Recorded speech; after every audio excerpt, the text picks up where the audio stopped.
Hello guys, welcome back to my new blog. आज चाहिँ हाम्रो गिलो चटपटे च्यालेन्ज दिँदैछ दिदी र म।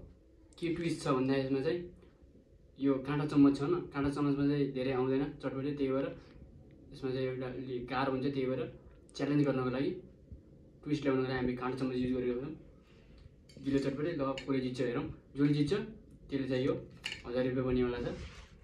आज हेरौँ कसले जित्छ होइन। ल जित्नुहुन्छ त तपाईँ?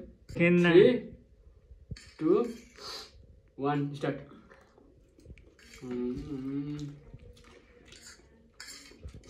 आउँदैन दादा।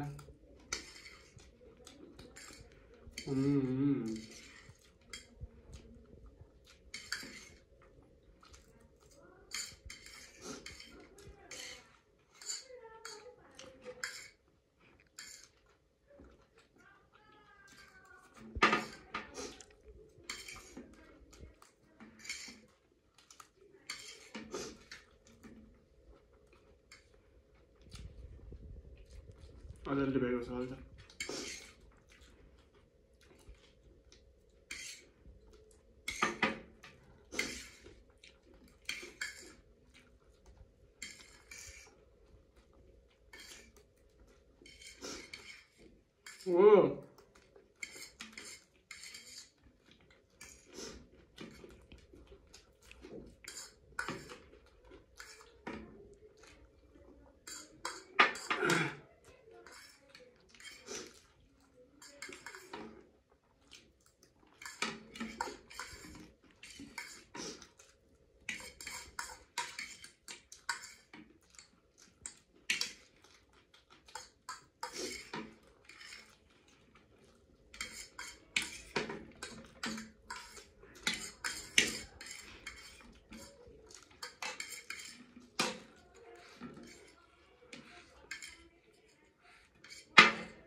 ओ नीलै बाँकी रहेछ दिदी नीलै बाँकी रहेछ भाइ।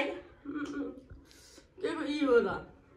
दिदीले छिटो मुखमा देखाउनु भन्दा ए बराबर भा रे यार, कस्तो यार। यहाँ मेरो पनि धेरै छ। त्यही त नि थोरै बचिरा। यो कहाँबाट आयो यो? यो यही थियो, त्यही भएर त नि चटपटेमा थियो। What is this?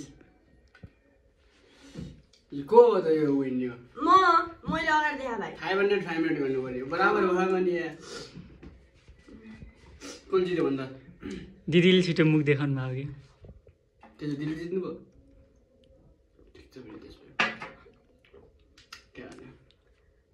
आजको च्यालेन्ज दिदीले जितिसक्नु पर्यो। यो जहिले दिदीको साइड हुन्छ यो। ओ साइड हैन, जोले गर्यो बराबर देखाइदिनु आएर मुख है। हुन्छ, पछि भुटुक्क निल्ला 0.1 सेकेन्डको फरक छ। ल ठिकै छ, हेर्न क्यामेरा त्यहाँ जित्नु भयो। ल ठिकै छ, आजको च्यालेन्ज जित्नु भयो। ओके, 1000 पाइसक्नु भयो। क्या भन्ने, मैले जस्तो गरेँ त्यस्तै गर्नुपर्छ। लास्टमा यस्तो यस्तो गरेर दिदी म पनि यस्तै जान्छु। म मेरो स्टाइल त्यही भाइ। त्यस्तो गर्न नपाउनु पर्ने हो खासमा, चिटिङ हो त्यो। सिधै माथि लिएर यस्तै खाएर माथि लिएर ओके, आजको च्यालेन्ज जितिसक्नु भयो। भिडियो राम्रो लाग्यो भने लाइक कमेन्ट सब्सक्राइब गरिदिनु होला। Okay, by by by. जोल जित्यो त्यसले लाग्यो। By by.